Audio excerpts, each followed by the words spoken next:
All right, guys, this is going to be a quick little setup for failover on a NSA firewall. Should be the same for other scenarios as far as failover. So I'm just going to give you a quick demonstration on what you need. Um, this cable that's hanging up there, that's coming from my modem. I have a few static IP addresses with different routers, different networks. This is how it works. So that's coming from my modem, right, all the way to where I have my modem. It's going into a switch. From that switch, I have two cables going into each sonic wall. So this white cable that you see here, that is going to go to the WAN of one of the sonic walls. Okay, and then this other cable that you see here, this blue cable, okay, that's going to go to the other WAN of the other sonic wall. So we got WAN and WAN coming from the switch.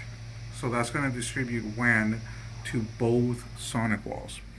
Okay, so from the LAN, right, there's each one has a LAN. They're going into a, for this demonstration I'm using this as a access point. This is not being used as a router, so DHCP is disabled. So this could be another switch exactly like that one, right? So you could put another one here and it'll be exactly the same.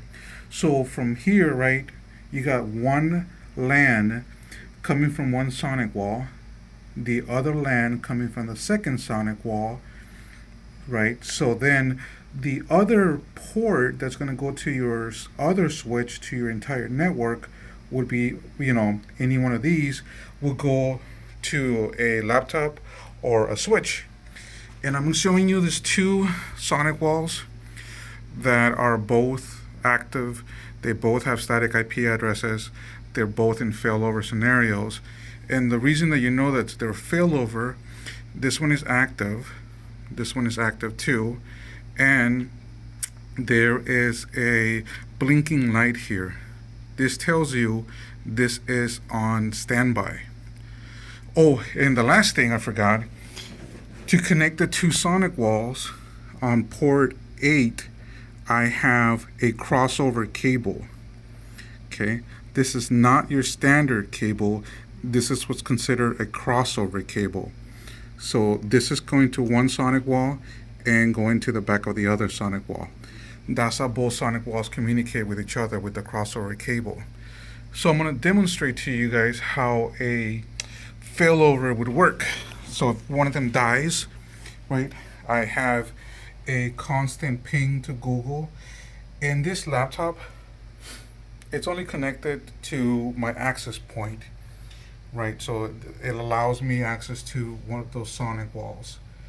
So we're going to create a failover, and you're going to see how quickly it acts as a primary. So here, remember, we got the primary and the standby mode. So we're going to go pull the power from the primary to simulate a failover. Okay, so you're gonna unplug the power. Okay, that just died. Okay, we're gonna look at our pings and one request timeout, and you're gonna see it come right back up again right now. There it goes. So as simple as that, right, everything came back online real fast, and your downloads, voice over IP phones, nothing would have dropped. So as you can see, we have one down sonic wall. The other one, as you remember, it was in standby mode, and now it's not. And by the way, I do not have these with the failover license. You don't need that, right? I did it without the failover license, and I can show you my configs a little bit later on in another video, but that's how that works.